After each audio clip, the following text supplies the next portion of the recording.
Hi, it's Sharon from SharonTheReader.com. So this is the third part about Rochester, my psychic cat. And I thought I'd be able to wrap it up in 3 parts, but actually it's only fair to just go through it in 4. Because I was giving you part of his personality, I gave you a lot of the psychic stuff last week. So I'm just going to continue on basically where we had the everyday life of Rochester. There's other parts of this cat that I would like to let you know about. And some of it is strange, and some of it is funny, and all of it is just Rochester. But I will say one thing, you'll hear me use the name Rochester, and then you'll hear me call him things like Tuxie Belle, Baby Tux, and it's because he was a little tuxedo cat, which meant he was black, but he had white under his chin, he'd white on his paws. It was actually a child at the vet said that to me. She said, "Oh look," she says, "you have a tuxedo cat." Here's some of the interesting, strange and weird and wonderful things about Rochester. One of the things that kind of would be very normal for a cat lover is we all buy our cats toys. We choose those toys because they rattle or because they make noises or whatever. One of the things that he had was he had his own blanket. His blanket was very soft and it had little things that he could move on it, like he could move the ring. He could ring a bell at the side. There was different, it was like a little activity, centre for him, but it was all on a blanket. And it sat on one of the settees. And that was his place to sit when he wanted. So there was one day, one of my family came in, and they were kind of tired. They had just had an exam, and they kind of sat down. And then probably about maybe 10, 15 minutes later, he came in. And he just patted the blanket twice, as in, "It's mine. Mind getting off?" And because he was so spoiled, and he was spoiled, the person got off, moved on to the other settee, and he perched himself on top of his blanket, as you would. The other thing about him, he loved perfume. Anything with perfume, that be perfume on your wrist, perfume that would be in bubble baths, perfume that would be in body lotions, anything that had a scent. I used to test my perfume out on him. If I bought a new perfume, if I bought a new bath oil, you would kind of put it to his nose. You'd see him backing away. It was not his scent at all. Didn't like it. If there was one he did like, and his favourite was magnolia, the nose would come straight over to the bottle, or would come straight over to your wrist. That was one of the really strange things. And we really used to, have fun with this. It was kind of like, what's the thoughts today? But he was that sort of a cat. I think truthfully, somewhere along the line, if anyone believes in past lives, and it's something I'm not a believer of, I would say this cat was like a person who was, as they call, the nose. A person who's very much into scents and perfumes. The other thing he had that belonged to him was a little tiny mouse toy, and you could pull the tail of this mouse and it would kind of move. But it was really his teddy bear, and he took it to bed at night with him, and he wouldn't settle unless he had his teddy bear in his arms. You would see him cuddling the teddy bear and settling down for the night. And then somewhere in the morning, the teddy bear was gone. He had dropped it. So you'd have to get up and you'd have to find the teddy bear for him. Now, I'll be honest with you, all these years later, I still have that teddy bear in my handbag because it was just something he slept with every night. And it's something I will not let go of. So there was the personality of this weird and wonderful little person.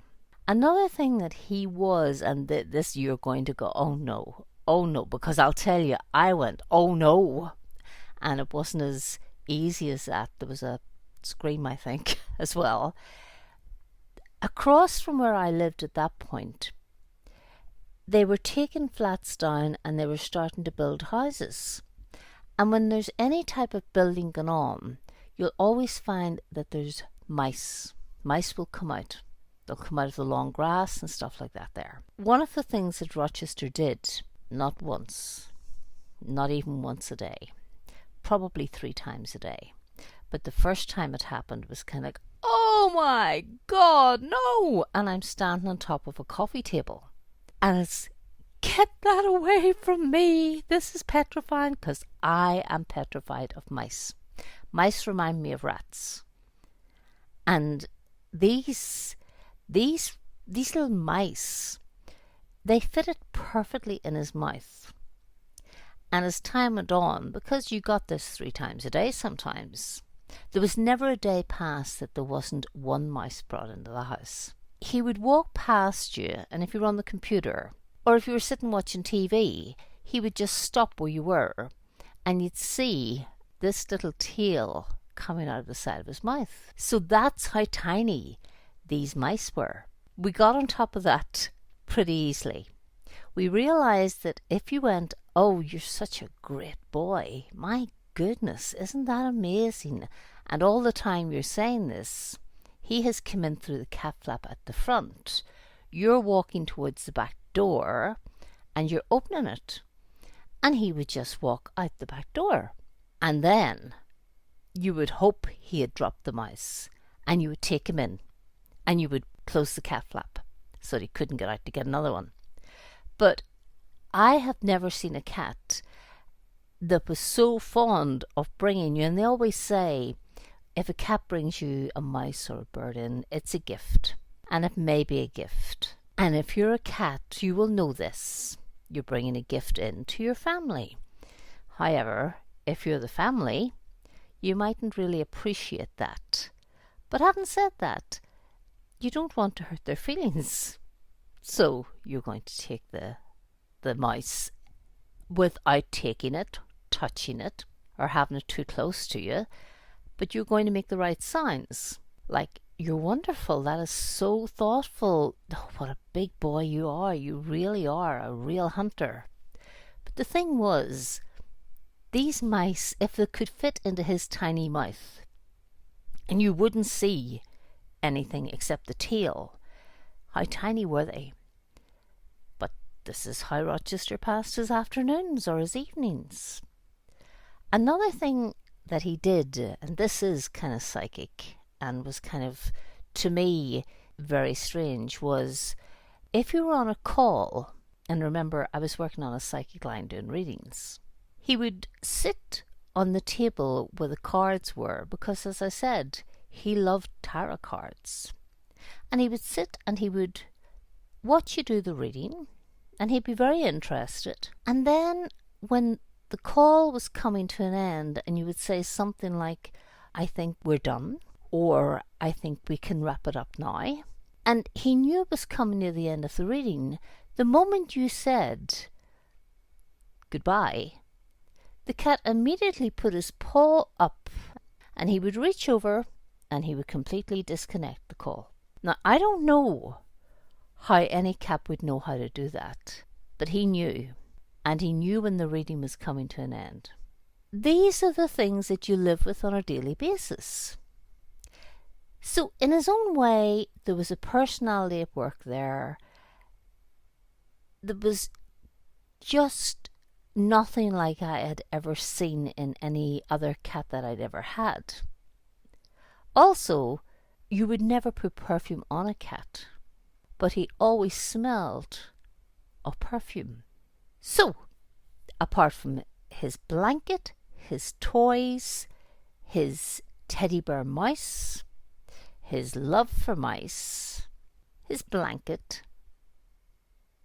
his nose for scent, and putting the phone down after every psychic reading I ever did, that's what we were living with on a daily basis.